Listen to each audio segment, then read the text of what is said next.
Hello Radhe Radhe दोस्तों, जय माता दी। जैसा कि आपने कल वाले व्लॉग में देखा कि मैंने मंदिर की साफ सफाई सारी कर दी थी, पोछा वोछा लगा दिया था। उसके बाद मम्मी जी ने मुझे सिखाया कैसे नवरात्रों में पूजा की तैयारी की जाती है, माता रानी की थाली को तैयार किया जाता है, कैसे माता रानी की जोत की तैयारी की जाती है, कैसे कलश स्थापना की जाती है, कैसे जौ को बोया जाता है। ये सब मम्मी जी ने मुझे सिखाया क्योंकि मुझे ये सब नहीं मालूम। इस बार मम्मी जी ही ये सब करते हैं, पर इस बार मम्मी बोले कि ये सब तुझे आना चाहिए। एज ए बहू सब चीज़ों की नॉलेज होनी चाहिए कि कैसे सब किया जाता है। मैंने भी ये सब सीखा, कलश वहाँ रखा और साइड में मम्मी जी बता रहे हैं मुझे कि वैसे जोत डालती जा। मैं जोत डालती गई और साथ में गार्गी भी पीछे खेले जा रही थी। मैं ये फर्स्ट टाइम कर रही थी सब कुछ, तो बहुत अच्छा भी लग रहा था कि कुछ नई चीज़ें सीखने को मिल रही है। सब कुछ नया नया सीखने में बहुत इंटरेस्ट आता है, बहुत अच्छा लगता है। जैसा जैसा मम्मी जी मुझे बताते गए वैसा वैसा मैं करती रही। माता रानी की तैयारियां होती गई। वो कलश तो बीच में रख दिया है, उसके ऊपर रखा जाएगा नारियल। तो वो कैसे रखना है, उससे पहले उसको तिलक विलक करना है, कैसे करना है, वो सब मम्मी जी ने मुझे बताया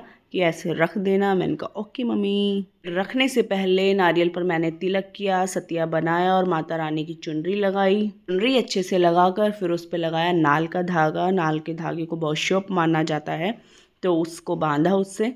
घरेलू ऐसी बहुत सी चीज़ें होती हैं जो हमें नहीं आती हैं, वो हमारी सासू माँ ही हमें सिखा सकती हैं। और उसके साथ मैंने लगाई ये पत्तों को लगाकर उस पर रखा मैंने नारियल, जो चुनरी लगाई थी वो वाला। फिर बारी आई जोत की थाली तैयार करने की, लेकिन उस थाली को पहले सजा तो दूँ। तो चावल रखे और उससे बनाना था डिज़ाइन, जो कि मम्मी जी मुझे बता रहे थे कि ऐसे ऐसे डिज़ाइन बनेगा। मैंने कहा चलो करती हूँ ट्राई कुछ ऐसे ऐसे बनाने की। मम्मी जो मुझे करके दिखा रही है कि ज़्यादा मुश्किल नहीं है, सिर्फ ऐसे ऐसे डिज़ाइन ही बनाना है। मैंने कहा ओके चलो बनाकर देखती हूँ। जो कि मैंने बनाकर देखा, सही से बन भी रहा था, अच्छा लग रहा था। पर एक नई ट्रिक हमारे माइंड में आई कि क्यों ना प्लेट पर घी लगा लिया जाए और फिर डिज़ाइन बना दूँ और फिर उसके ऊपर चावल रखूँगी तो घी में चावल चिपक जाएगा और वो डिज़ाइन बन जाएगा, जो कि बन भी गया था। फिर मैं कलश को लेकर गई मंदिर में, माता रानी का नाम लेकर उसकी करी स्थापना। फिर मैंने तैयारी की जोत की। जोत को तैयार करके प्लेट में लगाया कि अब करेंगे पूजा। और ये नारियल भी मम्मी मुझे बता रहे थे कि कैसे करना है। इस पर भी तिलक लगाकर, सतिया लगाकर, ये नाल का धागा बांध दिया और लेकर गई मंदिर में। मम्मी जी और मैंने पूजा की अच्छे से, माता रानी का आशीर्वाद लिया और आशीर्वाद लेकर मैं आई बाहर। और फिर मैंने तैयारी की अपने नाश्ते की। व्रत है तो मम्मी जी चिप्स वगैरह कुछ लेकर आए हुए थे, तो वो हमने नाश्ता किया। नाश्ता करके मेरा 24 आवर्स वाला चैलेंज बहुत अच्छा चल रहा है। अब मैं करूँगी थोड़ा सा रेस्ट।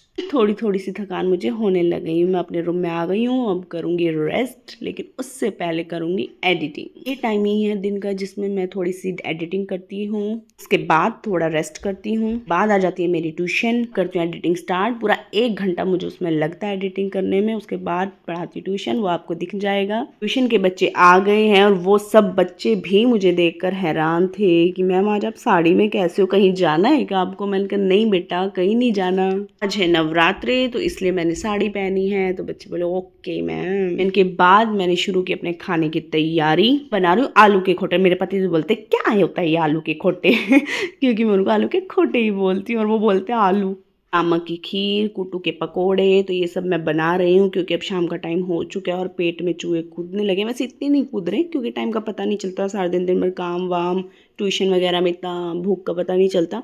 पर फिर भी खाने की तैयारी तो करनी ही है। खाना बनाते हुए मुझे एक बात याद आई कि खोटे और सामक की खीर ये मुझे बहुत अच्छे लगते हैं बचपन से ही। टेस्ट बहुत अच्छा लगता है। बचपन में तो हम रखते थे शिवरात्रि का व्रत, उसमें यही खाना होता है, आलू के खोटे और सामक की खीर, 1 चम्मच ये 1 चम्मच वो। तो मेरी यही आदत है कि मुझे मिला मिला के खाती रहती हूँ। मुझे बहुत अच्छा लगता है। हालांकि मेरे हस्बैंड ये गुस्सा करते हैं कि ऐसे मिला मिला के नहीं खाना चाहिए, मीठा और नमकीन मिला के नहीं खाते हैं, पर मैं क्या करूँ, अच्छा ही ऐसे लगता है ये मैं क्या कर सकती हूँ इसमें। मीठे और नमकीन को मिला के जो टेस्ट है ना वो गजब आता है, तो मुझे ऐसे ही अच्छा लगता है भाई। फिर मैंने बनाए कुट्टू के पकौड़े और आज इनको मैंने अलग शेप में बनाया था, जो फिंगर चिप्स आते हैं ना उस शेप में काटे आलू को और उसमें ही बनाया था। और फिर मैंने लगाया माता रानी को भोग। माता रानी का भोग लगाकर फिर हमने खाना खाया और रात के बज गए थे 9:30 और फिर हम निकले देवी भवन के लिए, मंदिर के लिए। पहला नवरात्रा है तो मंदिर तो जाना ही जाना है, चाहे कितने थके हो चाहे कुछ हो। हमने सोचा कि यार फर्स्ट डे तो जाएंगे ही जाएंगे।